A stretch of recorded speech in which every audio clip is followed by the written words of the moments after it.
Hello all you people out there in internet land, my name is Britt Kolick, I use they, she pronouns. I'm a professional stage manager and today we're talking about how and why I fell in a fountain.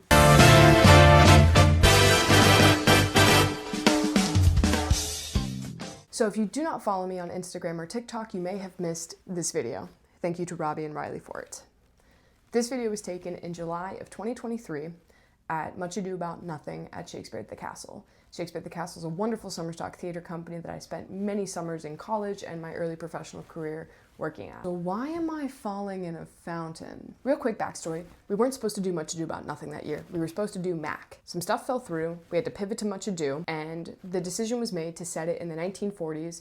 It was going to be soldiers and sailors coming home to the quintessential Ohio American town, and the plot was going to ensue.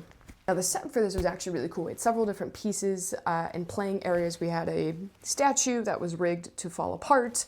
We had a gazebo, we had a front porch facade, we had like a hedge and this really cool double door that you could open the top part or the bottom part. It was a lot of fun. And then we had a fountain. The piece de resistance, the best thing, the coolest thing I've ever built. And the fountain functioned. We're outdoor theater, so the fountain was able to function, which was super, super cool, but the fountain had another purpose. See, in Much Ado About Nothing, it's all about characters talking about other characters and people are hiding and, oh my God, comedy. Hero, Margaret, and Ursula were set to be talking about Beatrice and Benedict around the fountain.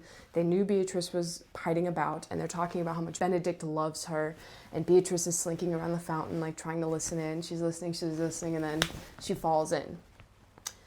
The girls pretend they don't notice, they go off and do whatever, and then Beatrice pops up, spits water out of her mouth, and is like, oh my God, he loves me, to the audience, you know, comedy. When building the fountain, you have to keep in mind an actor has to fall into it. The conception for the fountain was very similar to the execution. My TD, Ryan, shout out to Ryan, my mentor, my TD, my guy, was to get a pool. We got like I think it was like 1.5 foot tall pool with vinyl siding. You know, you can pick it up at Walmart. It was this big. This is what it looked like finished. That's how big the pool was, but that's about how tall and how wide it was. We installed the pool. We built decking up top and around, and then we did loo on face. And then in the middle of the fountain, we built a pillar that housed a pump at the bottom. We did a loo on facing. It was just made out of like 2x4s, and then we put loo on facing on it. And then we ran a tube up, and then the tube split and went off both sides and cascaded out, and it was really cool. In the pool itself, we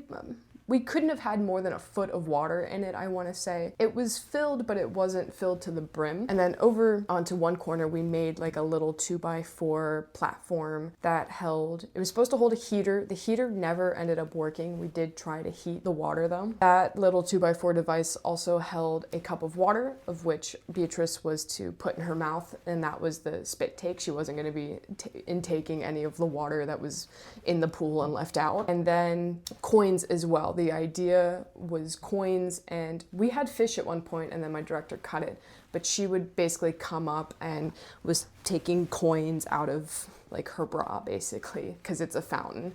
And it was a really funny gag and it worked really well. So now you're probably wondering, Britt, if you're the assistant technical director, you're not the stage manager, you're not the assistant stage manager, why are you falling in the fountain? And that's because actor safety has always been my #1 priority. I would never ask an actor to do something that I wasn't willing to do, and I like to test things out so I can get a feel and an understanding of what exactly an actor is being asked to do. I think it helps me be a better stage manager. I think it helps give me an understanding of what an actor might be going through and why an actor might be hesitant to do something. And I can have a really good understanding of, God forbid something goes wrong, you know, where are the margins for error? So I asked Ryan, the TD, when we were done, can I try the fall out? And he goes, sure, I'll let you do that. He goes, I don't think it'll be a problem, but if you want to test it, absolutely, we can have you test it, and then you can be the one to talk Beatrice through it. And I think he said that because I was at rehearsals a lot. When I was an ATD at Shakespeare at the Castle, I always asked permission from the director and stage management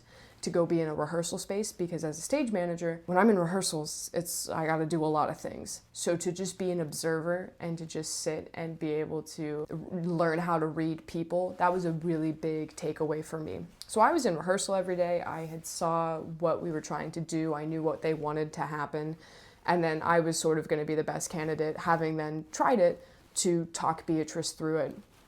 and talk her through what's going to happen, maybe things that are of a small concern, and put her at ease a little bit. So, Ohio summers are hot, and we were working outside. They were hot and they were dry. The day that we finished building the fountain was the coldest day of the summer. I want to say it was 70 degrees, and it doesn't look that cold. It looks like it's very nice outside, and it was very nice.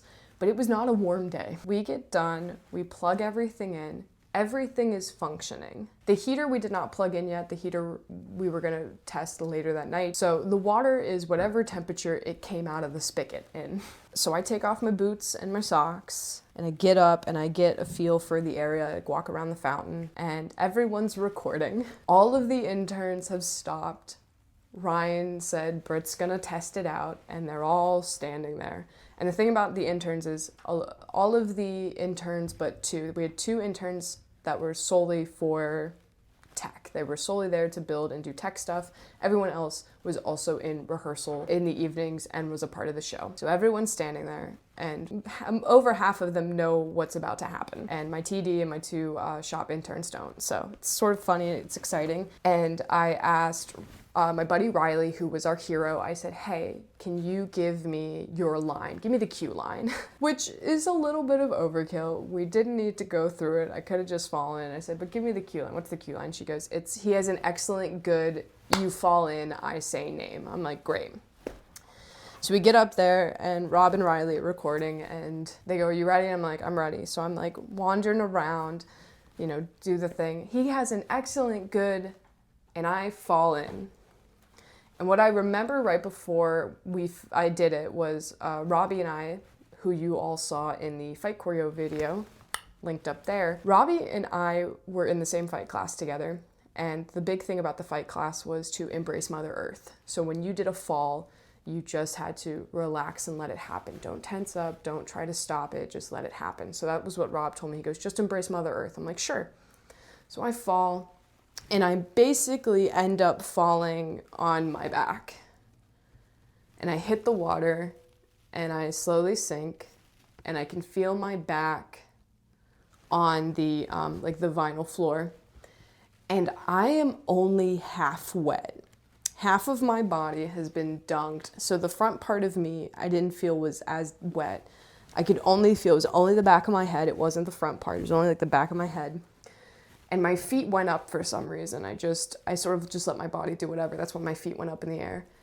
And I was so cold. That water was so cold. That's why I stayed down for a minute. I think people were, Seth, you can hear in the videos, like, you all right, Britt? I was fine. It just was very shocking how cold the water was.